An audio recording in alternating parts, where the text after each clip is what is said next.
Okay, Indian constitution chapter की सबसे important और सबसे अच्छी बात यह है कि ये चैप्टर एज इट इज आपके एग्जीक्यूटिव में भी है।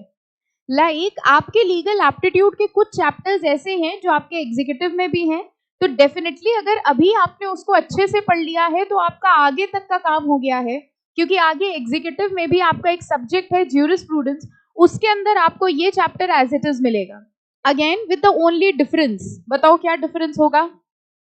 यहाँ पर ऑब्जेक्टिव है, वहां पर सब्जेक्टिव होगा। यहाँ पर आपको टिक मार्क लगाना है, 4 ऑप्शन में से एक ऑप्शन होगा, वहां पर आपसे डायरेक्ट क्वेश्चन पूछा जाएगा और उसका आंसर होगा। ठीक है, तो यहाँ पर कॉन्स्टिट्यूशन इसीलिए उन्होंने इंट्रोड्यूस किया है कि एक बेसिक आइडिया आपको लग जाए व्हाट कॉन्स्टिट्यूशन इज, और फिर इसी का डिटेल्ड वर्जन दिया हुआ है एग्जीक्यूटिव में। चलिए इंडियन कॉन्स्टिट्यूशन की बात करते हैं। तो सबसे पहली चीज तो हमारी कंट्री में जितने भी लॉ हैं, इन सारे लॉ को पावर कहां से मिलती है? जैसे हमारे ऊपर लॉ एप्लीकेबल होता है तो हम उस लॉ को क्यों मानते हैं? क्योंकि इन सारे लॉ को पावर मिली है कहां से? कॉन्स्टिट्यूशन से। कॉन्स्टिट्यूशन किसने बनाया है, किसने लिखा है? अच्छा, किसने लिखा है constitution? B R Ambedkar. What is B R? What is B R? Bhimrao Ambedkar. चलो थैंक गॉड ये आता था, है ना। Okay, B R Ambedkar ji ने हमारा कॉन्स्टिट्यूशन बनाया, और कॉन्स्टिट्यूशन के अंदर एक लाइन लिखी थी, the constitution is made for the people by the people of the people. ये कॉन्स्टिट्यूशन हमने बनाया है हमारे लिए, और क्योंकि हमने हमारे लिए बनाया है इसीलिए हम कॉन्स्टिट्यूशन को फॉलो करते हैं। कॉन्स्टिट्यूशन के अंदर पावर्स दी गई हैं 3 तरीके की, executive power, judiciary and legislature. Executive power का मतलब होता है the departments of the government. जितनी भी मिनिस्ट्रीज हैं, जितने भी डिपार्टमेंट्स हैं, उन सबको कहा जाता है एग्जीक्यूटिव। अगर हम बात करते हैं लेजिस्लेचर की, what do we mean by legislature? Law बनाने की पावर।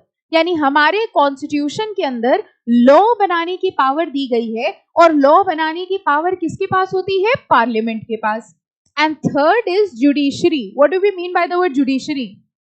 Judges, courts. हमारे यहाँ प्राइमरीली देखा जाए तो वैसे तो बहुत सारे कोर्ट्स हैं, हाई कोर्ट है और सुप्रीम कोर्ट। बताइए हमारी कंट्री में कितने सुप्रीम कोर्ट हैं? याद करके बताइए। How many supreme courts we have? 5, 10, 29. How many supreme court? Supreme court is 1. ठीक है, हाई कोर्ट सारे स्टेट्स का होता है, लेकिन सुप्रीम कोर्ट एक ही होता है। ओके ओके, कब हमारे इंडियन कॉन्स्टिट्यूशन कब बनाया गया था, कब लिखा गया था? व्हाट इज द डेट जब constitution of India came into force? 26 जनवरी की 15 अगस्त? What is the difference between 15 August and 26 January? मैं 15 अगस्त में भी छुट्टी होती है, 26 जनवरी में छुट्टी होती है, दोनों में लड्डू मिलते हैं, है ना। 15 अगस्त को क्या हुआ था? इंडिपेंडेंस। और 26 जनवरी को क्या हुआ था? अच्छा, 15 अगस्त को कौन सा डे बोलते हैं? देखो क्लोज्ड रूम है और कोई नहीं सुन रहा है, तो आप गलत भी बोलना चाहो, जो मन में बोलो। 15 अगस्त रिपब्लिक डे? पक्का? सच में इसमें कंफ्यूजन तो नहीं होती? होती है, जब कोई पूछ लेता है तो एक बार तो सोचने लग जाते हैं ना, हाँ क्या आंसर है इसका। 15 August is independence day and 26 January is republic day. तो हमारा कॉन्स्टिट्यूशन जिस दिन फोर्स में आया था, that is the constitution of India came into force on 26 January 1950। ये क्वेश्चन जब एग्जाम में आएगा ना, तो इसमें एक ऑप्शन ये भी होगा 26 जनवरी 1947। This option can confuse you. 26 जनवरी 1947, बताओ 1947 सही है कि 1950 सही है? जनरली आप कंफ्यूज होगे, कोरिलेट करोगे इंडिपेंडेंस से, ठीक है। बट ये ध्यान रखिएगा, हमारा कॉन्स्टिट्यूशन कब फोर्स में आया? 26 जनवरी 1950। हमारे कॉन्स्टिट्यूशन के अंदर 2 तरीके के राइट्स होते हैं, बल्कि एक फंडामेंटल राइट्स होते हैं और एक डायरेक्टिव प्रिंसिपल्स। क्या आप बता सकते हो फंडामेंटल राइट्स कौन से पार्ट ऑफ द कॉन्स्टिट्यूशन में दिए हैं? बताइए। Fundamental rights are covered under dash part of the constitution, part 3 और part 4? Part 3। And directive principles part 4 of the constitution. अच्छा बताइए, मैंडेटरी क्या होता है? फंडामेंटल राइट्स की directive principles? Fundamental rights mandatory nature के होते हैं, जबकि डायरेक्टिव प्रिंसिपल्स रिकमेंडेटरी होते हैं। ये गवर्नमेंट के लिए होते हैं कि आपको कंट्री कैसे चलानी है, ठीक है। चलिए, preamble to the constitution, what do you mean by the word preamble? A preface. हमारे कॉन्स्टिट्यूशन के प्रीएम्बल में कुछ वर्ड्स लिखे हैं, जरा देखिए कौन से वर्ड्स हैं ये? Sovereign, socialist, secular, democratic and republic. What do we mean by the word sovereign? Sovereign का मतलब होता है इंडिपेंडेंट। सोशलिस्ट का मतलब क्या हुआ? Social, welfare, for the society. Secular means, secular बताइए जल्दी से, सेक्युलर का मतलब फ्रीडम ऑफ रिलीजन, यानी हम लोग कोई भी रिलीजन फॉलो कर सकते हैं, that is secular. Democratic, democracy word बहुत सुना है, what do we mean by democracy? Right to vote, right to elect. And republic का मतलब हमारी कंट्री का जो फर्स्ट पर्सन है, जो पर्सन रिप्रेजेंट करता है, वो कौन होता है? प्रेसिडेंट। फर्स्ट पर्सन हमारी कंट्री का प्रेसिडेंट होता है कि प्राइम मिनिस्टर? प्रेसिडेंट, ठीक है। So the first man who represents our country is known as the president. This is the preamble. तो प्रीएम्बल में कौन कौन से वर्ड हो गए? Sovereign, socialist, secular, democratic, republic, ठीक है। And it secures to all citizens justice, liberty, equality and fraternity. What is fraternity? Brotherhood, ठीक है। ये हमारे कॉन्स्टिट्यूशन का प्रीएम्बल है। अच्छा, कैन यू टेल मी कि हमारी कंट्री का स्ट्रक्चर फेडरल है कि यूनिटरी है? Can anyone tell me what is the meaning of the word federal? Distribution of powers, absolutely. Powers के डिस्ट्रीब्यूशन को कहा जाता है फेडरल। तो हमारी कंट्री में फेडरलिज्म है कि यूनिटरी स्ट्रक्चर है? Quasi federal, absolutely. It is a combination of both, it is federal also and unitary also. कुछ जगह पर हमारे यहाँ डिस्ट्रीब्यूशन ऑफ पावर्स है, कुछ पावर स्टेट के पास है, कुछ पावर सेंट्रल के पास है, लेकिन बहुत सारे एरियाज ऐसे हैं जिसमें कोई भी डिसीजन लेने के पहले हमें किससे कंसल्ट करना पड़ता है? सेंट्रल से। इसका मतलब ना हम पूरी तरह से फेडरल हैं, ना हम पूरी तरह से यूनिटरी हैं। तो हमारे कॉन्स्टिट्यूशन का स्ट्रक्चर कैसा होता है? Quasi federal. तो देखिए यहाँ पर लिखा हुआ है, constitution of India is basically federal with certain unitary features.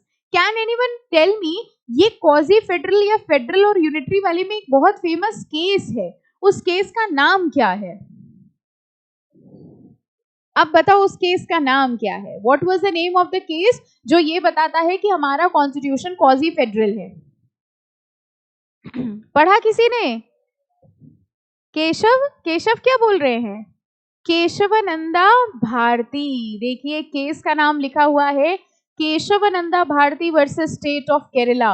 ये वो केस है जिसमें structure of the Indian constitution decide किया जा रहा था। देखिए इस केस में लिखा है, वर of the view that federal features form the basic structure of Indian constitution.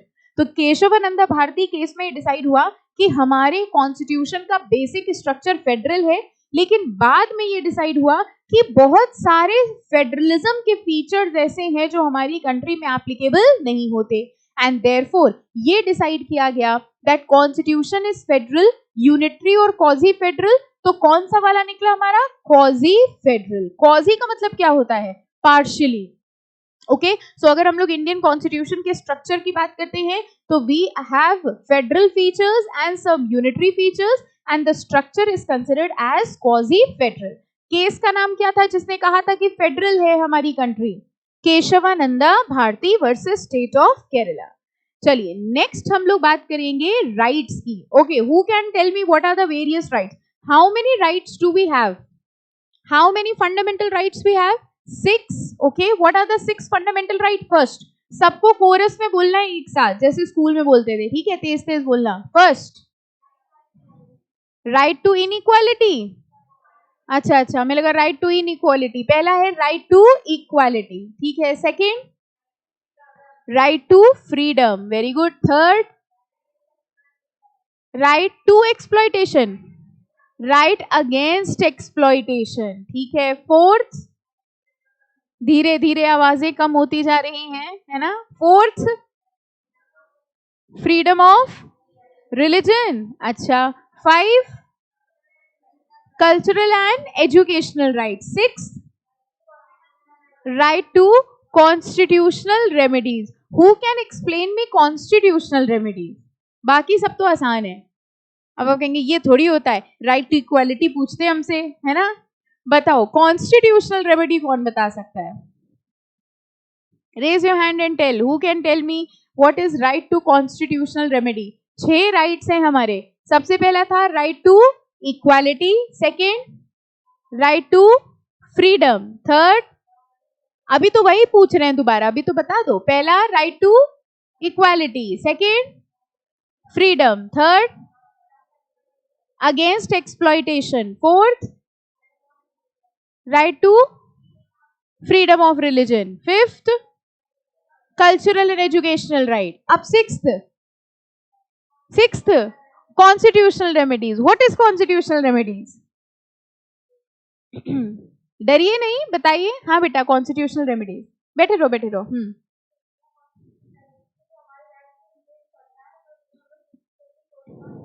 Absolutely. Constitutional remedies ये कहता है कि हमारे पास इतने सारे फंडामेंटल राइट्स हैं, लेकिन अगर हमारे फंडामेंटल राइट्स फॉलो नहीं हुए, यानी अगर किसी ने हमारे फंडामेंटल राइट्स हमसे छीनने की कोशिश करी, तो हमारे पास क्या रेमेडी है, हमारे पास क्या उपाय है, हम कहाँ जा सकते हैं बताइए?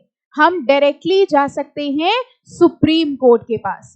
क्या फंडामेंटल राइट्स के इन्फ्रिंजमेंट के अलावा हम कभी भी सुप्रीम कोर्ट डायरेक्टली जा सकते हैं? नो. अगर हमें कभी भी किसी कोर्ट में केस करना होता है तो हम उसके लोएस्ट कोर्ट से जाते हैं. पहले सिविल कोर्ट में जाएंगे, डिस्ट्रिक्ट कोर्ट में जाएंगे, फिर हाई कोर्ट जाएंगे. लेकिन फंडामेंटल राइट्स अगर हमसे हमारे छीने जा रहे हैं, तो हमारे पास अधिकार है कि हम डायरेक्टली जा सकते हैं सुप्रीम कोर्ट के पास. क्या आप बता सकते हो सुप्रीम कोर्ट क्या इशू करके फंडामेंटल राइट्स इन्फोर्स कराता है? क्या बात है, very good. Writs. What is a writ? What is a writ? ज्यादा वेरी गुड बोल दिया क्या हमने? हम अपना वेरी गुड वापस लेते हैं आपसे. रिट होता क्या है? Writ is an order. Writ का बेसिक मतलब होता है order which is issued by the supreme court और द हाई कोर्ट. तो हम लोग बात कर रहे थे फंडामेंटल राइट्स की. एक बार फिर से बताओ 6 कौन से हुए? First right to equality. सबको कोरस में बोलना है, ठीक है? बचपन में कोरस किया ना स्कूल में? स्कूल गए हो? अच्छा. सेकेंड फ्रीडम ऑफ रिलीजन, ठीक है. थर्ड, अच्छा फ्रीडम ही था second, right to freedom. Third right against exploitation. Fourth freedom of religion. Fifth cultural and educational rights. And six constitutional remedy. और कॉन्स्टिट्यूशनल रेमेडी का मतलब कि अगर हमारे फंडामेंटल राइट्स इन्फ्रिंज होंगे then we can directly go to the supreme court. Can you tell me right to equality is which article? 14 to 18. अच्छा, now who is going to tell me right to constitutional remedy is which article? 32. क्या बात है, very good. इस बार पूरी तैयारी से आए हैं आप लोग, है ना? Article 32 is right to constitutional remedies. Article 14 to 18 is right to equality. तो चलिए देखिए है right to equality, right to freedom, right against exploitation, right to freedom of religion, cultural and educational rights and right to constitutional remedies. देखिए 14 से 18 तक के article हैं right to equality. Right to freedom कहां से हैं? 19 to 22. Right against exploitation 23 and 24. Right to freedom of religion 25 to 28. Cultural and educational rights 29 and 30 and constitutional remedies is 32. अगर आप बीच के याद नहीं भी करना चाहते हैं तो एक तो राइट टू इक्वालिटी याद कर लेना, राइट टू फ्रीडम याद कर लेना और कॉन्स्टिट्यूशनल रेमेडी. ये 3 तो इंपॉर्टेंट है. कॉन्स्टिट्यूशनल रेमेडी बताइए कौन सा हुआ? 32. इक्वालिटी बताइए कौन सा हुआ? 14 to 18. और राइट टू फ्रीडम 19 to 22. ठीक है, fine. Okay, next, who can tell me what is the definition of state? पूरे कॉन्स्टिट्यूशन में स्टेट वर्ड का मतलब क्या हुआ? What is a state? जब भी हम लोग स्टेट की बात करते हैं, स्टेट मीन्स गवर्नमेंट. गवर्नमेंट या गवर्नमेंट की जो अथॉरिटीज होती हैं उनको क्या कहा जाता है? स्टेट. तो जब हम पूरे कॉन्स्टिट्यूशन में स्टेट वर्ड की बात करते हैं तो जरा देखो स्टेट में कौन कौन आ जाएगा?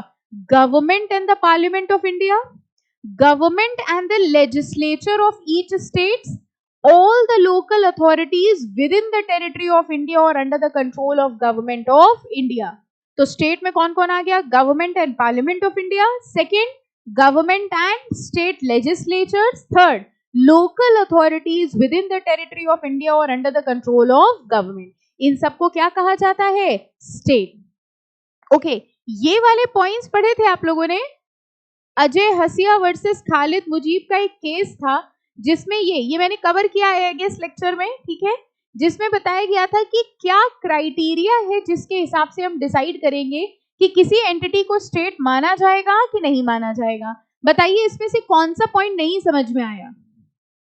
All the points are clear? पहला वाला देखो क्या था. पहला कह रहे थे if the entire share capital is held by the government, यानी एक ऐसी एंटिटी जिसका 100% शेयर कैपिटल गवर्नमेंट के पास है तो हम उसको क्या मानेंगे? स्टेट. सेकंड क्या था?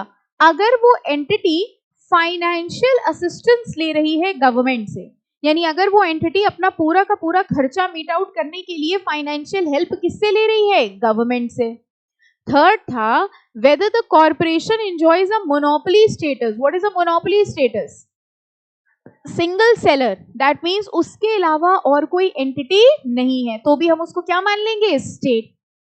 फोर्थ कह रहे हैं अगर उस एंटिटी के ऊपर डीप एंड परवेसिव कंट्रोल है गवर्नमेंट का, यानी उस एंटिटी में जो भी डिसीजंस होने, जैसे मैंने इसमें एग्जांपल दिया था, मान लीजिए हमारी एकेडमी का 100% शेयर कैपिटल गवर्नमेंट के पास है तो आप इस एकेडमी को क्या मानोगे? स्टेट. अगर हम आपसे कहें कि इस एकेडमी के सारे खर्चे गवर्नमेंट उठाती है तो भी आप इस एकेडमी को क्या मानोगे? स्टेट, यानी गवर्नमेंटल अथॉरिटी. अगर हम आपसे कहें कि सीएस की कोचिंग कराने के लिए सिर्फ हमारी एकेडमी ऑथराइज्ड है, मोनोपोली स्टेटस मिला हुआ है, तो भी आप हमारी एकेडमी को क्या मानोगे? स्टेट. अगर हम आपसे कहें कि हमारी एकेडमी में डीप एंड परवेसिव कंट्रोल, यानी कि कब कौन सी डिसीजन लेना है, कौन सी छुट्टी होनी है, क्या चीज होना है, ये सारी की सारी कंट्रोलिंग गवर्नमेंट करती है तो भी हम इसको क्या मानेंगे? स्टेट. और कोई भी ऐसी कॉर्पोरेशन, कोई भी ऐसी एंटिटी जो ऐसा काम कर रही है जो प्राइमरीली गवर्नमेंट का काम है, उसको भी हम लोग क्या मानेंगे? स्टेट. तो ये केस हुआ था अजय हसिया वर्सेस खालिद मुजीब, जिसमें ये डिसाइड किया गया कि कोई भी एंटिटी अगर इन 6 में से किसी भी एक पॉइंट को फॉलो करती है तो हम उसको क्या मान लेंगे? स्टेट. अच्छा बताइए, हमारी कंट्री फेडरल है, इस बात का केस कौन सा था?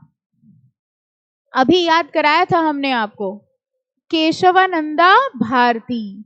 और हमारी और स्टेट कौन सी एंटिटी मानी जाती है, कौन सी नहीं, ये कौन सा केस है? अजय हसिया वर्सेस खालिद मुजीब. याद रहेगा? इतने इजी तो नाम है. देखो अगर आपको किसी केस लॉ का नाम याद रखना हो ना तो अपने किसी दोस्त का वो नाम रख दो. हाँ, अपने एक दोस्त को आज से केशवानंदा बुलाना और दूसरे को अजय हसिया बुलाना, फिर आप उस केस लॉ का नाम कभी नहीं भूलेंगे. ठीक है, दोस्त ना मिल रहे हो, छोटे भाई बहन पकड़ लो. ठीक है, तो ऐसे आप उसका केस कभी नहीं भूलेंगे. Justifiability of fundamental right. Who is going to tell me what is an existing law and what is a future law? What do we mean by an existing law? Pre-constitutional. Pre-constitutional law कौन से हुए? जब constitution आया उस time जो law already existence में थे उनको हम लोग क्या कहते हैं? Existing law. और इन्हीं का दूसरा नाम क्या होता है? Pre constitutional laws. लेकिन हमारा कॉन्स्टिट्यूशन आने के बाद कब आया हमारा कॉन्स्टिट्यूशन? कब आया हमारा कॉन्स्टिट्यूशन? 15 अगस्त 1947. नहीं, 26 अगस्त, 26 जनवरी 2021. अभी इसी साल तो आया जनवरी में. नहीं, अच्छा कब आया? 1950 की 47? 50 पक्का? तो ये बताओ कि हमारी कंट्री का स्ट्रक्चर फेडरल है कि यूनिटरी? क्वाजी फेडरल है. लेकिन फेडरल है ऐसा किसने कहा था? केशवानंदा भारती. तो फिर ये बताओ कॉन्स्टिट्यूशनल रेमेडी कौन से आर्टिकल में दिया हुआ है? 31, 32. और राइट टू इक्वालिटी? अच्छा बताइए, अगर हमारे फंडामेंटल राइट इन्फ्रिंज हो जाए तो हम सुप्रीम कोर्ट के पास जा सकते हैं, ऐसा कौन से आर्टिकल ने कहा? कॉन्स्टिट्यूशनल रेमेडी आर्टिकल, फ्रीडम के कौन से आर्टिकल है? 19 टू 22। तो ये बताओ एग्जिस्टिंग लॉ कौन से हुए? यहीं से तो गए थे, वापस तो आए यहाँ पर। एग्जिस्टिंग लॉ प्री कॉन्स्टिट्यूशनल और फ्यूचर लॉ पोस्ट कॉन्स्टिट्यूशनल। अच्छा ये बताओ लॉ कॉन्स्टिट्यूशन से कॉन्फ्लिक्ट करेगा, ये कौन से वाले में ज्यादा चांसेस हैं, प्री में कि पोस्ट में? प्री कॉन्स्टिट्यूशन लॉ में, क्योंकि जब प्री कॉन्स्टिट्यूशनल लॉ बनाए गए थे तब कॉन्स्टिट्यूशन नहीं था, ठीक है। तो ये देखिए दो चीजें थी, existing law and future law. Pre constitutional law को एग्जिस्टिंग लॉ कहा जाता है और पोस्ट कॉन्स्टिट्यूशनल लॉज को फ्यूचर लॉज। नेक्स्ट हम लोग देखेंगे articles, right to equality. Article कौन से थे ये? 14 टू 18। अब राइट टू इक्वालिटी में भी देखिए, equality before law, prohibition of discrimination on the ground of religion, race, caste, sex, place of birth, equality of opportunity in the matters of public employment, abolition of untouchability and abolition of title। ये rights हैं, ये 5 rights हैं जो right to equality में govern है। Okay, what do we mean by equality before law and equal protection of law? Law की नजरों में सब लोग इक्वल हैं। अगर मान लीजिए कोई फॉरेनर हमारी कंट्री में आता है और उसके साथ कुछ गलत हो जाता है तो हमारा लॉ उसको प्रोटेक्ट करेगा कि नहीं करेगा? यस करेगा, because equal protection of law, law सबको इक्वल प्रोटेक्शन प्रोवाइड कराता है। प्रोहिबिशन ऑफ डिस्क्रिमिनेशन, देखिए आर्टिकल 15, इन ग्राउंड्स में डिस्क्रिमिनेशन होता है, लेकिन यहां पर एग्जेम्पशन किसको किसको मिला है? देखिए, socially and educationally backward classes, schedule caste and schedule tribe, यानी अगर इनके लिए स्पेशल प्रोविजंस बनाए जाएंगे तो क्या वो हमारे फंडामेंटल राइट के अगेंस्ट माना जाएगा? नहीं माना जाएगा, ठीक है। आर्टिकल 14 के अंदर भी ये आर्टिकल्स थोड़ा सा याद कर लीजिएगा, like equality before law and equal protection of law is article 14, prohibition of discrimination is article 15। 16 कौन सा है बताइए? Article 16, equality of opportunity in the matters of public employment. Public employment मतलब जो गवर्नमेंट जॉब्स वगैरह होती हैं वहां पर किसी के साथ भी पार्शियलिटी नहीं की जाएगी और सबको एम्प्लॉयमेंट की इक्वल अपॉर्चुनिटी प्रोवाइड करेंगे। तो आर्टिकल 14 कौन सा हुआ? Equality before law and equal protection of law. 15 कौन सा हुआ? प्रोहिबिशन ऑन डिस्क्रिमिनेशन, ठीक है। 16 कौन सा हुआ? Equality of opportunity in public employment. 17 बताइए, abolition of untouchability, and 18 abolition of title. अच्छा एक बात बताइए, जैसे आप सीएस बन गए, बन जाएंगे? अब डाउटफुल हैं सब, अरे हाँ बोलो, बन जाएंगे? अभी भी हाँ नहीं निकल रहा बेटा, कुछ रिकॉर्ड नहीं कर लेंगे आपकी बात, बोलो बन जाएंगे? हाँ बन जाएंगे, कॉन्फिडेंस तो रखो, बन जाएंगे सब सीएस। आप अगर इतना डाउटफुल होंगे तो इंस्टीट्यूट को आप पे भरोसा ना हो जाए कि ना बन पाएगा। बनेंगे कि नहीं बनेंगे? यस बनेंगे। तो आप सीएस बन गए और आपने अपने नाम के आगे सीएस लगा लिया। आपको भी पता है ना सीएस बनने के बाद अपने नाम के आगे सीएस लगा लोगे। तो आपका एक दोस्त था, वो सीएस नहीं कर पाया या उसने किया ही नहीं, तो वो चला गया कोर्ट और उसने कहा कि भैया हमारा फंडामेंटल राइट इन्फ्रिंज हो रहा है, ये अपने नाम के आगे सीएस लगाते हैं, हम अपने नाम के आगे सीएस नहीं लगा पाते हैं, तो हमारे बीच में भेदभाव हो रहा है, इक्वालिटी नहीं रही। आप इनसे कहिए अपने नाम के आगे से सीएस हटा ले। देखो ऐसे ऐसे दोस्त होते हैं। अब बताइए उसकी ये रिक्वेस्ट मानी जाएगी कि नहीं मानी जाएगी? वो कह रहा है कि अरे फंडामेंटल राइट्स में एक आर्टिकल होता है अबॉलिशन ऑफ टाइटल, आप कोई भी टाइटल अपने नाम के आगे नहीं लगा सकते, ये अपने नाम के आगे सीएस का टाइटल लगा रहे हैं। बताइए वो सही कह रहा है गलत कह रहा है? गलत कह रहा है। क्यों? एजुकेशनल बेसिस पे अगर हमको कोई टाइटल मिला है तो वो अलाउड है कि नॉट अलाउड है? अलाउड है। अच्छा जो मिलिट्री के लोग होते हैं आपने देखा होगा कर्नल या ब्रिगेडियर ये लगाते हैं, तो वो भी नॉट अलाउड है, फंडामेंटल राइट के अगेंस्ट है। अच्छा सबसे सिंपल डॉक्टर, अब आपको कोई डॉक्टर दिखे उसके खिलाफ केस कर देना कि तुम अपने नाम के आगे से डॉक्टर हटाओ, हमको अच्छा नहीं लगता, हमें बड़ी इनइक्वालिटी की फीलिंग आती है, हटाना पड़ेगा उसको? नहीं हटा सकता, क्योंकि एजुकेशनल बेसिस पर अगर कोई टाइटल मिला हुआ है तो वो टाइटल लगाना अलाउड नहीं होगा। अच्छा अगर आपने अपने नाम के आगे राजा साहब लगा लिया, आपने कहा हम बचपन से ऐसे राजाओं की तरह जिए हैं, तो आपने अपने नाम के आगे राजा साहब लगा लिए, ये लगा सकते हैं। आप क्लास में आते हैं तो हम लोग बोलते राजा साहब आ गए, राजा साहब आ गए, ये अलाउड है? ये नॉट अलाउड है। किस किस आर्टिकल के अंडर प्रोहिबिटेड है? आर्टिकल नंबर 17 की 18 अबॉलिशन ऑफ टाइटल। तो राइट टू इक्वालिटी के अंदर 5 हैं। पहला बताओ article 14, equality before law and equal protection of law. 15, prohibition on discrimination. 16, public employment में equal opportunity. 17,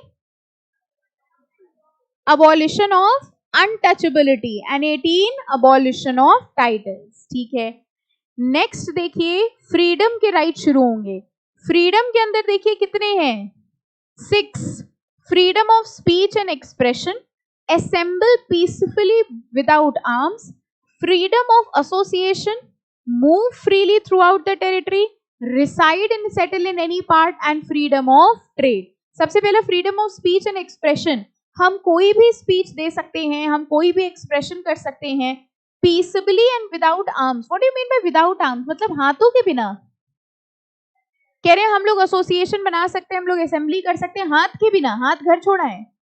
arms over here means weapons, कह रहे हैं वेपन्स लाना अलाउड नहीं है। हम एसोसिएशन भी बना सकते हैं, हम पूरी कंट्री में कहीं भी घूम सकते हैं। अच्छा एक बात बताइए, हमने कहा हम पूरी कंट्री में कहीं भी घूम सकते हैं, हम इंडिया के बाहर भी कहीं भी घूम सकते हैं जहां हमारा मन चाहे। बताइए, हमारा फ्रीडम जो है थर्ड वाला जो है, सॉरी फोर्थ वाला, move freely throughout the territory of India. तो अगर हमें इंडिया के बाहर भी जाना है तो भी तो हम फ्रीली जा सकते हैं, हमारे ऊपर कोई रिस्ट्रिक्शन है? क्या रिस्ट्रिक्शन है?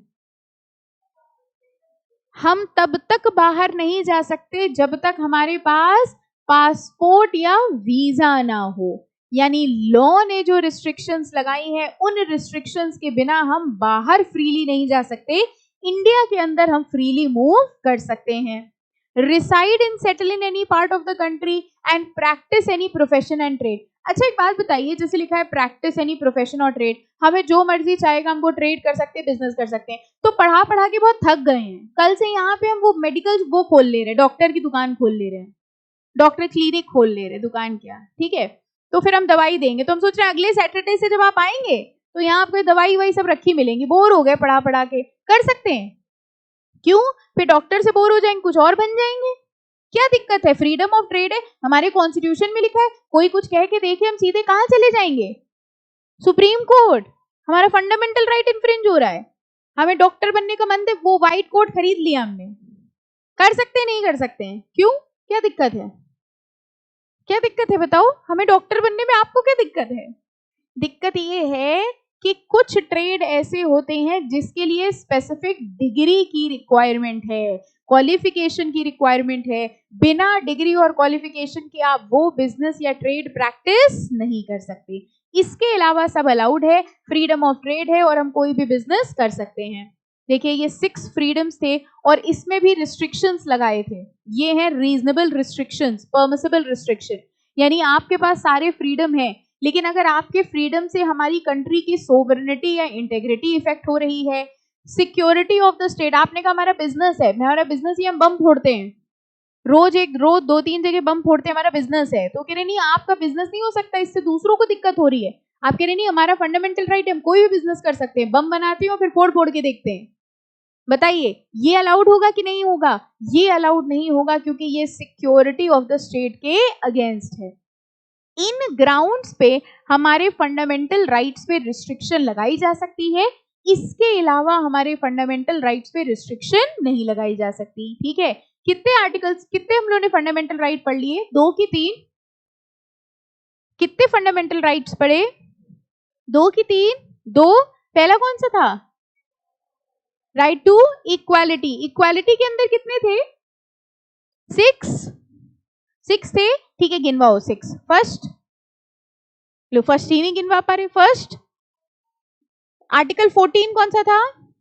Equality before law and equal protection, ठीक है। Next 15 prohibition, 16 public employment, 17 abolition of untouchability, 18 title. 6th वाला लाइए। अब आपने बताया था 6 हैं, 6 हैं, 6th कहां गया?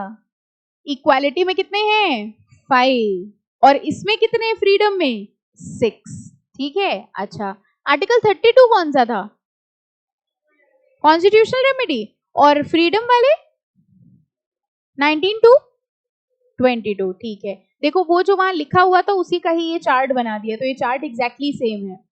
Now come to article 21, protection of life and personal liberty.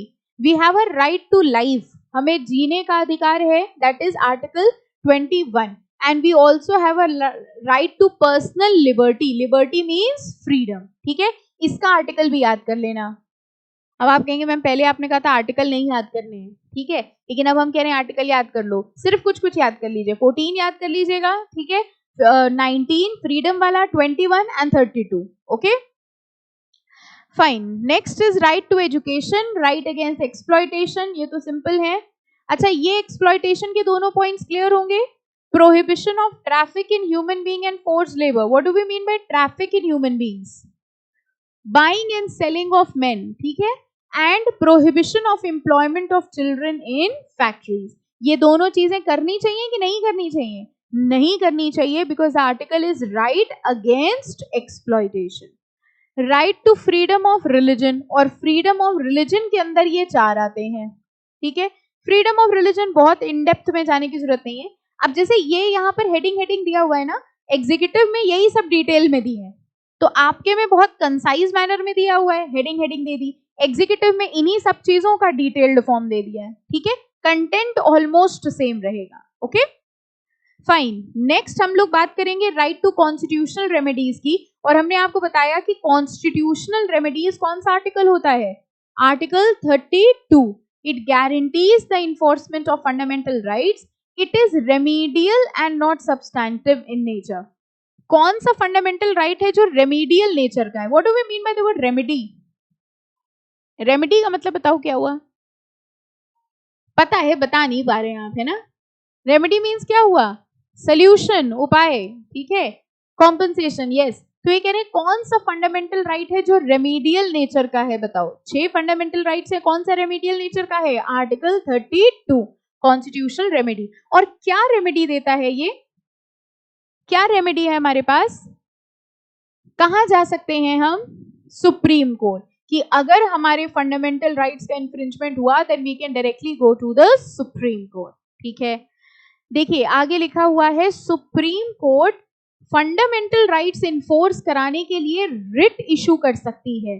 कौन बता सकता है सारे रिट्स के नाम, who can tell me all the writs, yes बेटा, वेरी गुड, हो गए सारे, पक्का सही बताया गलत बताया, एब्सोल्युटली राइट। सबसे पहला कौन सा होता है, habeas corpus, second mandamus, third prohibition, fourth certiorari, और फिफ्थ को वारंटो, ठीक है। अब ये बताओ हेबियस कॉर्पस क्या होता था, हाँ बेटा, हाँ हाँ हाँ, ये वही लैटिन वाला ही क्यों है, ठीक है, हाँ हाँ हाँ हाँ, ठीक है। बताइए हेबियस कॉर्पस, बताइए कौन बता सकता है, what was habeas corpus, writ of habeas corpus, to have the body, पक्का, और क्या होता था, बस इतना याद है, to have the body. Habeas corpus का मतलब होता था टू हैव द बॉडी, यानी personal freedom, nobody can be detained without any legal justification, बिना लीगल जस्टिफिकेशन के किसी को भी कैद नहीं किया जा सकता। कौन सा था ये, हेबियस कॉर्पस। मैंडेमस क्या था, मैंडेमस वी कमांड, मैंडेमस का मतलब वी कमांड, यानी कि अगर कोई अथॉरिटी अपना काम सही तरीके से नहीं कर रही होती थी तो हायर अथॉरिटी उसको कमांड करती है कि आपकी ड्यूटी है कि आप सही काम करिए, ठीक है। 2 हो गए, पहला कौन सा था, हेबियस कॉर्पस, दूसरा मैंडेमस, थर्ड प्रोहिबिशन। बताइए प्रोहिबिशन क्या था, हाँ बताओ,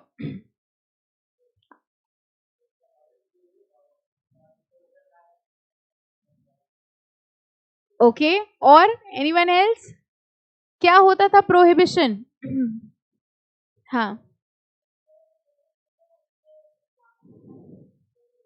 एग्जैक्टली यानी अगर कोई लोअर कोर्ट है, लोअर अथॉरिटी है, उसने कोई ऐसा केस ले लिया है जो उसकी ज्यूरिसडिक्शन के बियॉन्ड है, ऐसा कोई केस अगर उसने ले लिया है तो उसके हायर कोर्ट, उसका जो सीनियर कोर्ट होगा वो उसके ऊपर कौन सा रिट इशू करेगा? प्रोहिबिशन।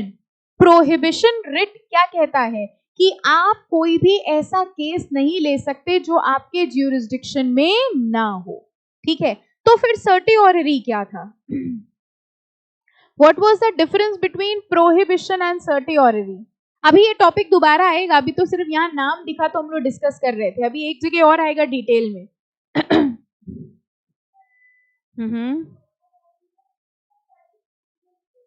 क्या हम लोग ऐसे कह सकते हैं कि प्रोहिबिशन केस लेने के पहले लगता है, और अगर हमने केस ले लिया और केस डिसाइड कर लिया फिर कौन सा रेट लगता है? सर्टिऑररी। यानी अगर कोई ऐसा कोर्ट है जो कोई ऐसा केस लेने जा रहा है जो उसके ज्यूरिसडिक्शन में नहीं आता, तो हम कौन सा रेट लगाएंगे? प्रोहिबिशन। लेकिन अगर मान लीजिए कोई इंफीरियर, कोई लोअर कोर्ट है जिसने कोई ऐसा केस ले लिया है जो उसके ज्यूरिसडिक्शन में नहीं था, उसने ले भी लिया और उसने डिसीजन भी दे दिया, अब बताइए कौन सा रेट लगेगा? क्या प्रोहिबिशन लग सकता है? नो, प्रोहिबिशन नहीं लग सकता क्योंकि केस ऑलरेडी डिसाइड किया जा सकता है। अब कौन सा रेट लगेगा? सर्टिऑररी। सर्टिऑररी रेट में वो हायर कोर्ट उस लोअर कोर्ट से कहता है कि आपके ज्यूरिसडिक्शन में वो केस नहीं था, इसलिए आपने जो भी डिसीजन दिया है उसको क्वैश कर दीजिए, मतलब कैंसिल कर दीजिए। सो प्रोहिबिशन केस के पहले लगता है और सर्टिऑररी केस के बाद, ठीक है। क्यो वारंटो कौन सा था बताइए? अथॉरिटी, जिसपे अथॉरिटी पे क्वेश्चन किया जाता है कि अगर कोई पर्सन किसी लीगल अथॉरिटी पे है तो हम उससे क्वेश्चन कर सकते हैं कि ऑन व्हाट ग्राउंड्स आप इस पोजीशन को लिए हुए हैं, और अगर उसके पास कोई वैलिड जस्टिफिकेशन नहीं है तो उसको उस पोजीशन से हटा दिया जाएगा। तो ये 5 हमारे रिट्स होते हैं। Supreme court and high court के पास अथॉरिटी होती है कि वो इन रिट्स को इन्फोर्स कर सकते हैं, ठीक है। चलिए अब आप बताइएगा कौन सा रिट था जो पर्सनल फ्रीडम पे बेस्ड है? हेबियस कॉर्पस, ठीक है। कौन सा रिट था जो कमांड की बात कर रहा था, ऑर्डर दे रहा था? मैंडेमस। वो कौन सा रिट था जो किसी की अथॉरिटी पे क्वेश्चन कर रहा है कि you are legally having that position और not? Quo warranto. Next is prohibition and mandatory. कौन सा वो रिट था जो किसी केस होने के पहले लगाया जाता है अगर कोर्ट ने, पूरा तो करने दो, अगर कोर्ट ने ज्यूरिसडिक्शन के बियॉन्ड जाकर के अथॉरिटी ले ली हो? कौन सा होता है? प्रोहिबिशन। और सर्टिऑररी इज आफ्टर द केस, ठीक है। तो देखिए यहां हम लोग पढ़ रहे थे remedies for enforcement of fundamental rights, और ये होते हैं हमारे writs. Next is directive principles. अभी हमने आपसे पूछा था फंडामेंटल राइट्स, बताइए पार्ट 3 और part 4? Part 3 of the constitution and directive principles are in part 4। Fundamental rights are mandatory in nature जबकि डायरेक्टिव प्रिंसिपल्स आर रिकमेंडेटरी। तो देखिए पार्ट 4 ऑफ द कॉन्स्टिट्यूशन में जो दिए होते हैं वो होते हैं डायरेक्टिव प्रिंसिपल्स, ओके। अच्छा, डायरेक्टिव प्रिंसिपल्स क्या लॉ से इन्फोर्स हो सकते हैं? Can are they enforceable by law? बताइए, डायरेक्टिव प्रिंसिपल लॉ से इन्फोर्स हो सकते हैं? मतलब अगर कोई गवर्नमेंट डायरेक्टिव प्रिंसिपल्स को फॉलो नहीं कर रही है तो क्या गवर्नमेंट के खिलाफ एक्शन लिया जा सकता है? नहीं लिया जा सकता क्योंकि उनका नेचर क्या है? रिकमेंडेटरी। लेकिन अगर कोई पर्सन किसी के फंडामेंटल राइट्स को फॉलो नहीं कर रहा तो हम उसके खिलाफ एक्शन ले सकते हैं। Yes, that means fundamental rights are enforceable and directive principles are not enforceable, okay. याद आ रहा है सबको धीरे धीरे कॉन्स्टिट्यूशन, ओके। ये सब डायरेक्टिव प्रिंसिपल्स थे, आई होप इनका नाम सबने पढ़ लिया होगा। कोई डाउट इसमें? नो? चलो फिर हम लोग नेक्स्ट टॉपिक पे पढ़ेंगे फंडामेंटल ड्यूटीज। फंडामेंटल ड्यूटीज में कोई डाउट? ओके उसी का ही चार्ट बना हुआ है। सिटीजनशिप, बताइए सिटीजनशिप का मतलब क्या हुआ? सिटीजनशिप कैसे डिटरमाइन की जाती है? किसको सिटीजन मानते हैं? बाय बर्थ, ठीक है। जिसका बर्थ यहां पर हुआ है that person is known as a citizen. और हमारे बहुत सारे ऐसे फंडामेंटल राइट्स हैं जो स्पेसिफिकली किसके ऊपर एप्लीकेबल होते हैं? सिटीजन पे। अच्छा, who can tell me what is an ordinance? Do you know what is an ordinance? Temporary law. Ordinance बनाने या लगाने की पावर किसके पास होती है? प्रेसिडेंट के पास, और किसी के पास भी होती है? गवर्नर के पास। दो लोगों के पास पावर होती है ऑर्डिनेंस इशू करने की। पहले तो ये समझते हैं ऑर्डिनेंस होता क्या है नॉर्मली। अच्छा बताओ, लॉ कैसे बनता है? How is a law made? Law कैसे बनता है? अच्छा, एक्ट कैसे बनता है? पहले वो एक्ट क्या होता है? बिल। बिल होता है, वो किसके सामने रखा जाता है? Both houses of parliament. यानी जब भी हमें कोई लॉ बनाना होता है तो सबसे पहले उसका एक प्रपोजल यानी बिल होता है। वो बिल दोनों हाउसेज ऑफ पार्लियामेंट के सामने रखा जाता है। ठीक है, जब दोनों हाउसेज ऑफ पार्लियामेंट की अप्रूवल मिल जाती है, फिर हम क्या करते हैं? किसकी असेंट लेते हैं? किसकी असेंट लेते हैं? प्रेसिडेंट की। ये आपने स्कूल में भी बचपन में पढ़ा होगा, सिविक्स में। ये तो कोई डिनाई नहीं कर सकता हमारे स्कूल में नहीं था। सिविक्स एक थी आपकी, आपको याद है? हिस्ट्री की बहन। सिविक्स में सबके यहाँ ये चैप्टर होता है और ये क्वेश्चन तो जरूर होता है, how does a bill becomes an act.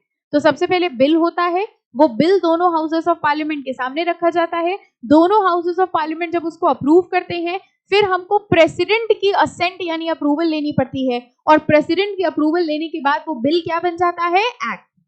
लेकिन कई बार क्या होता है, कुछ अर्जेंट सिचुएशंस में, कई बार जब दोनों हाउसेस ऑफ पार्लियामेंट या कोई एक हाउस ऑफ पार्लियामेंट अवेलेबल नहीं है, अगर हाउस ऑफ पार्लियामेंट अवेलेबल नहीं है तो बिल यानी कि एक्ट नहीं बन सकता। लेकिन अगर उस टाइम इमरजेंसी की सिचुएशन है तो प्रेसिडेंट लॉ यानी बिल बनाने के बजाय क्या बना देता है? Ordinance. Ordinance is a temporary law, और दो लोगों के पास अथॉरिटी होती है ऑर्डिनेंस बनाने की। किसकी किसके पास? President and the governor. ठीक है, गवर्नर पूरी कंट्री का होता है। जैसे प्रेसिडेंट होता है वैसे ही स्टेट लेवल पर गवर्नर। गवर्नर तो वो होता है जिसका नाम नोट पे लिखा होता है, वो भी तो गवर्नर होता है। ऐसे क्या घूरने लग गए हमको कि ये क्या पूछ लिया? अरे नोट, आपका नोट, पैसे, उसमें भी तो एक गवर्नर का साइन होता है। वो कौन सा गवर्नर होता है? वो आरबीआई का गवर्नर है। आपको ये तो नहीं लगता था अरे सब एक ही गवर्नर? तो गवर्नर एक होता है प्रेसिडेंट। जैसे सेंट्रल लेवल पे प्रेसिडेंट होता है वैसे ही हर स्टेट का गवर्नर होता है। अब बताओ, जैसे प्राइम मिनिस्टर होता है वैसे ही हर स्टेट में चीफ मिनिस्टर होता है।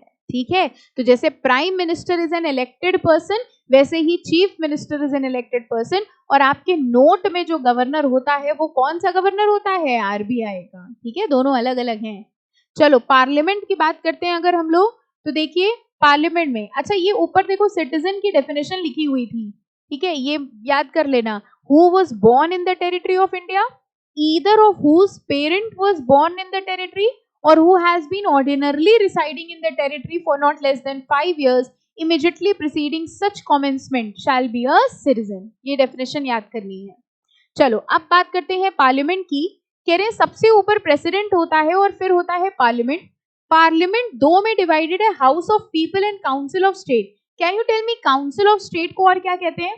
राज्यसभा। और हाउस ऑफ पीपल को लोकसभा। कितने मेंबर्स होते हैं काउंसिल ऑफ स्टेट यानी राज्यसभा में, बता सकते हैं? राज्यसभा में पूछा है पहले, ये लो अब बताओ। अब आपके लिए इजी कर दिया। रुको, अच्छा रुकना, कहाँ गया? हाँ, अब बताइए राज्यसभा में कितने होते हैं? 12 members nominated by president and not more than 238 representatives of the state। अब बताओ हाउस ऑफ पीपल यानी लोकसभा में कितने होते हैं? 552। बाइफरकेशन बताइए जरा। 530 किसके? 530 किसके? देखो कुछ बच्चे सोचने याद करने की कोशिश कर रहे हैं, कुछ बच्चों को आता नहीं तो बेचारे शांति से बैठे। कुछ समझदार बच्चे हैं वो उतनी देर में पन्ना पलट के ढूंढ रहे दिया कहाँ है ना? हम बता दे रहे हैं, ये देखो। अब बताओ, देखिए मैक्सिमम स्ट्रेंथ इज 552, जिसमें से इलेक्शन 530 मेंबर्स के होते हैं जो स्टेट्स को रिप्रेजेंट करते हैं, 20 members union territory, not more than 2 जो एंग्लो इंडियन कम्युनिटी को रिप्रेजेंट करेंगे। ठीक है, तो हाउस ऑफ पीपल हो गई लोकसभा और काउंसिल ऑफ स्टेट हो गई राज्यसभा। इसके ऊपर एक टॉपिक था, देखो प्रेसिडेंट के पास कौन कौन सी पावर होती है, administrative power, military power, legislative power and judicial power. बताइए प्रेसिडेंट के पास कौन कौन सी 4 पावर्स हैं, administrative power, military power, military के बाद कौन सी बोली, लेजिस्लेटिव एंड जुडिशरी पावर। ठीक है, और ये हम लोगों ने अभी टॉपिक डिस्कस किया था, promulgation of ordinances. What is an ordinance, a temporary law. Ordinance कब बनाया जाता है, जब लॉ बनना पॉसिबल ना हो। अच्छा एक बात बताइए, टेम्पररी लॉ का मतलब क्या हुआ, ऑर्डिनेंस क्या कुछ समय बाद खत्म हो जाएगा? यस, ऑर्डिनेंस टेम्पररी नेचर का होता है और कुछ समय बाद वो ऑर्डिनेंस की वैलिडिटी फिनिश हो जाएगी। जब दोनों हाउसेस ऑफ पार्लियामेंट रीअसेंबल करेंगे, रीअसेंबल करके वो लॉ बना देंगे, तब वो ऑर्डिनेंस अपने आप खत्म हो जाएगा। हाँ बेटा।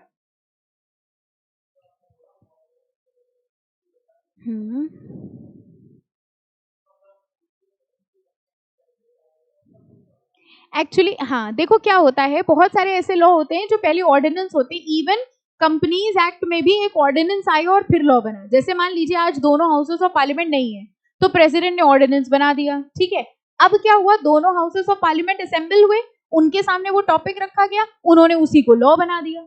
तो वो पहले ऑर्डिनेंस था और बाद में लॉ बन गया। एक्चुअली लॉ बनाने का काम तो हाउसेस ऑफ पार्लियामेंट का ही था, लेकिन क्योंकि हाउसेस ऑफ पार्लियामेंट उस टाइम सेशन में नहीं थे, तो प्रेसिडेंट ने for the time being ordinance बना दिया।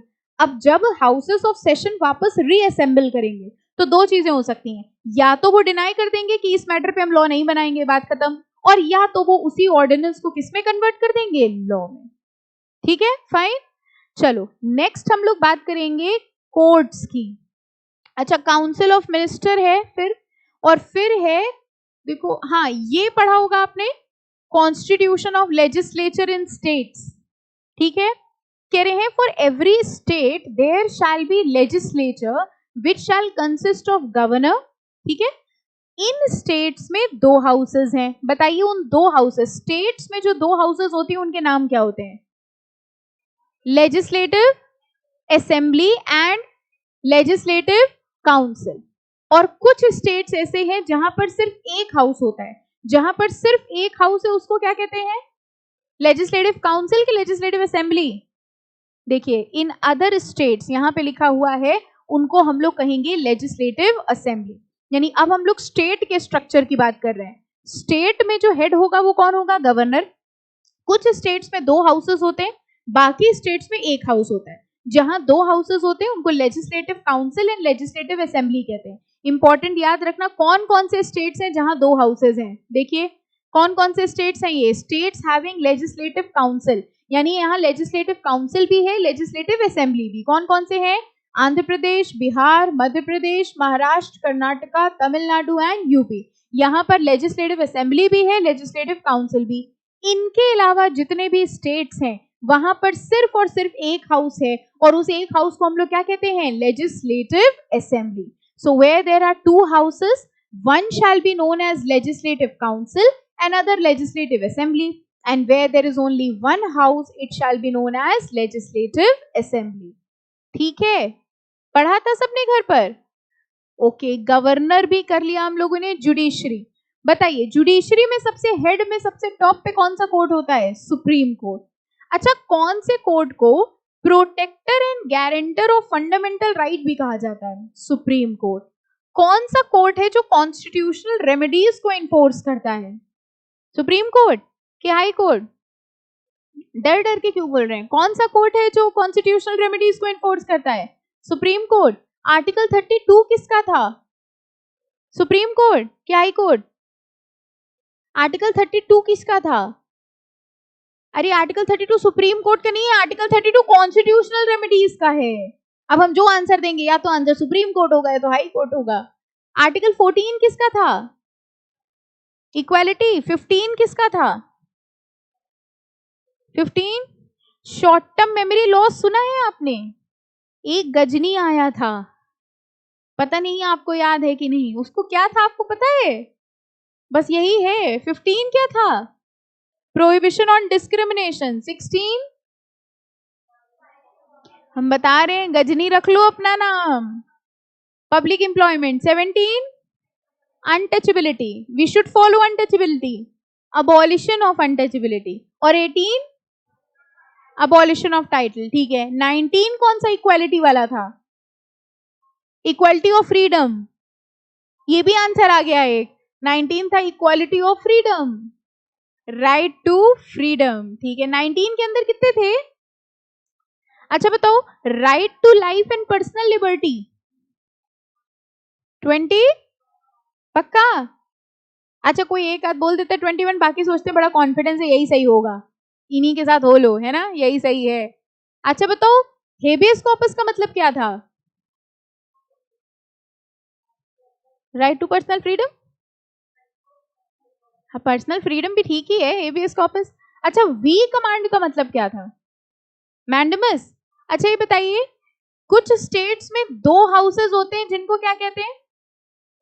Legislative assembly and legislative council. ठीक है। और जिसमें एक होता है उसको, कितने गवर्नर है हमारी कंट्री में? गिन रहे हो?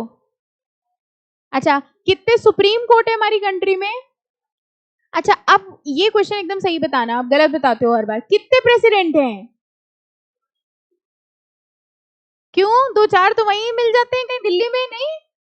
कितने प्रेसिडेंट हैं? And how many prime ministers? 5। नहीं? ठीक है। और ये भी याद कर लेना कि कौन प्रेसिडेंट है, कौन प्राइम मिनिस्टर है। एक टाइम था जब, हालांकि अब तो याद ही रहता है, प्राइम मिनिस्टर तो भूलने वाली चीज नहीं है। प्रेसिडेंट कौन है ये भी आपको याद हो जाता है ना, क्योंकि थोड़ा यहीं के हैं तो आपको थोड़ा याद हो जाता है। अच्छा, प्राइम मिनिस्टर हो गया, प्रेसिडेंट। गवर्नर भी याद कर लीजिएगा कौन कौन के कहाँ कहाँ के हैं, हो सकता है जीके या करंट अफेयर्स में कहीं में भी पूछ लें, तो मिनिस्ट्रीज के जो हेड्स हैं वो भी एक बार याद कर लीजिएगा। ओके। अच्छा, कौन सी एयरलाइंस अभी अभी किसी ने खरीदी है? Air India. किसने खरीद ली? टाटा ने खरीद ली एयर इंडिया, पक्का? 10 रुपए में? कितने रुपए में? What was the amount? 15,000। हमें बताते, हम भी ले लेते 15,000 में।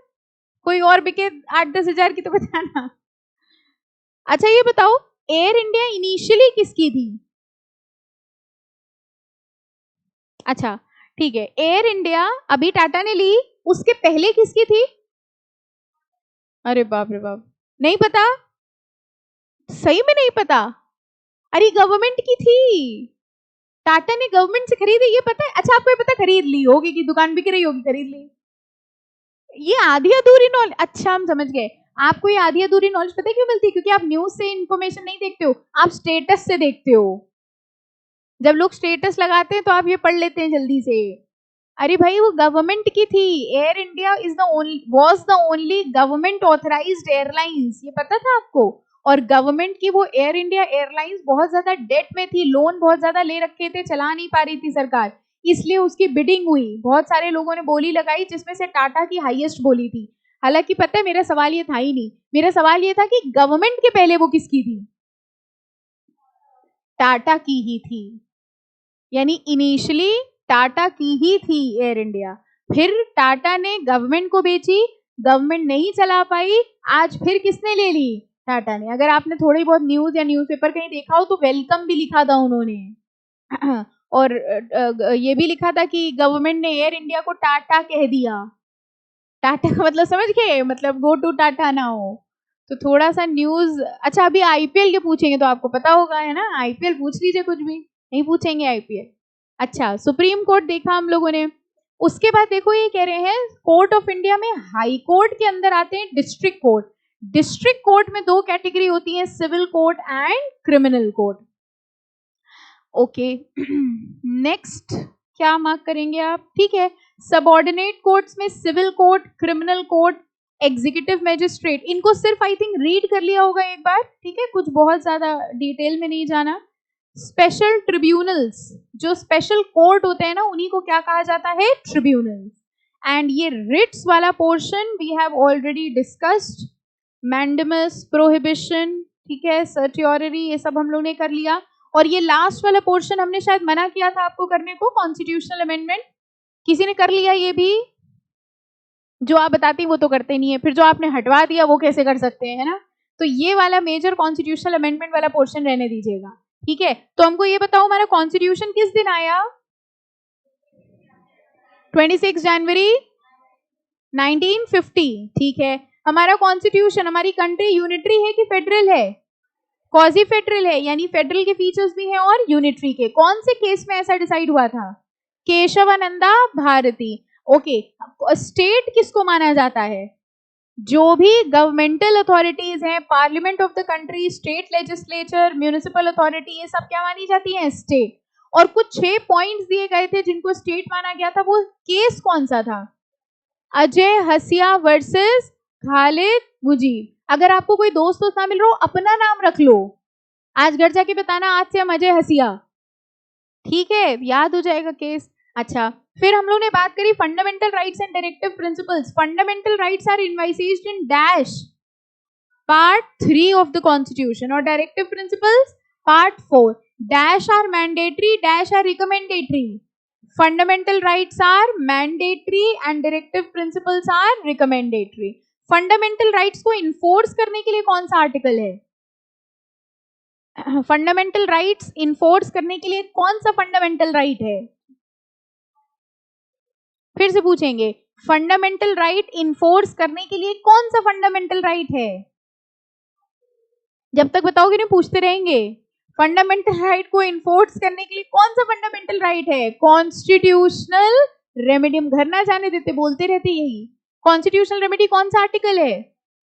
Equality, right to equality, article 14 to 18, ठीक है। 14th कौन सा था?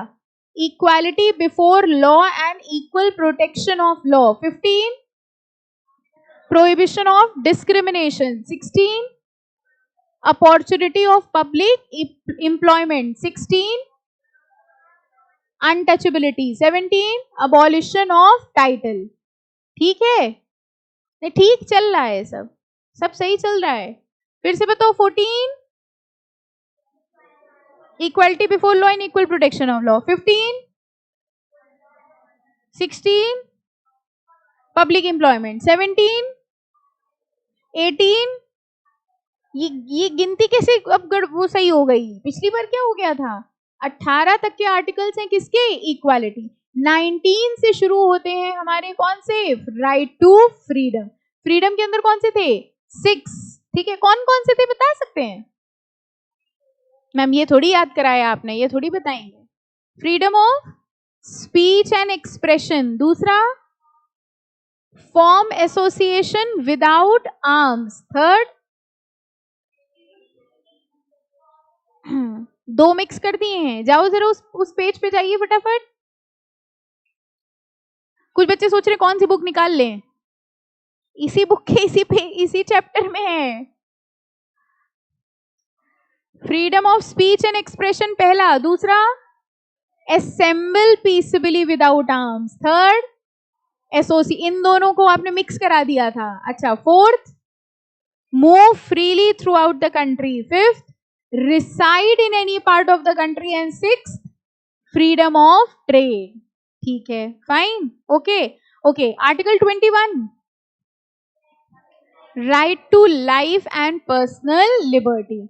लोकसभा का दूसरा नाम हाउस ऑफ पीपल। राज्यसभा का दूसरा नाम काउंसिल ऑफ स्टेट्स। ठीक है, राज्यसभा में कितने मेंबर्स हैं? 250। पक्का? चेक करिए, चेक करिए, देखिए बुक में कुछ और तो नहीं लिखा है गलत गलत। कंफर्म कर लीजिए कितने हैं? 250 है। बाइफर्केशन क्या है? 230 कहां के? और बाकी? अच्छा, लोकसभा में कितने हैं? 551। एक बैठे बैठे कम हो गया। अच्छा 530 कहाँ के हैं? बचे हुए 20 यूटीज के हैं और 2 ठीक है एंग्लो इंडियन, फाइन। ऑर्डिनेंस क्या होता है? कौन बनाता है? और गवर्नर, ठीक है, प्रेसिडेंट एंड गवर्नर, फाइन। और एक बार जल्दी से हमें रिट्स बता दीजिए। सबसे पहला हेबियस कॉर्पस, दूसरा, तीसरा, चौथा, fifth, we command to have the body, habeas corpus, personal freedom. कोई रूल था कि हम एक एक पूछेंगे? वही दोबारा नहीं पूछ सकते, ऐसे घूरने लगे, ये तो हो चुका था। To have the body, personal freedom. Okay, if a court has exceeded jurisdiction while taking a case, if a court has exceeded jurisdiction while giving the judgment, certiorari. If we are questioning on the authority, quo warranto. Article 32 हो गया constitution, ठीक है, पक्का? और कोई doubt किसी को? Any other doubt? एक बार पेज टर्न करके देख लीजिए, कोई डाउट हो, कुछ हो तो पूछ लीजिए।